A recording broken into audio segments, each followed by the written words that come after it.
Hi guys, আমরা কলকাতায় থাকি। তা কলকাতার মধ্যে এই জায়গাটা, এই লোকেশানটা কোনটা আপনারা যদি কেউ জানেন কমেন্ট বক্সে জানাবেন। বাট দেখুন, খুব সুন্দর লাগছে, ভালো লাগছে। আর একটা মন্দির, বেশ কী মন্দির সেটাও কমেন্ট বক্সে জানাবেন। আমি এসেছিলাম একটু ঘুরতে, এখানেও এইটাও কমেন্ট বক্সে দেখুন, কমেন্ট বক্সে জানাবেন। বাট লাইক করবেন, শেয়ার করবেন, কমেন্ট করবেন, সাবস্ক্রাইব করবেন। আর এই যে ভিউটা, এই যে just looking for India way, this is country, my India is very very very fantastic একটা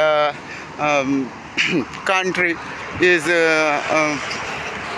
সো নাইস। এই যে দেখুন কত সুন্দর একটা পরিবেশ, বেশ ভালোই লাগছে। জাস্ট আমার ভিডিও করার আর টাইম নেই, জাস্ট আমি একটু দেখালাম। আপনাদের যদি ভালো লাগে আপনারা আমার ভিডিওটা লাইক করবেন, কমেন্ট করবেন, শেয়ার করবেন, সাবস্ক্রাইব করবেন ও আমার পেজকে ফলো করবেন।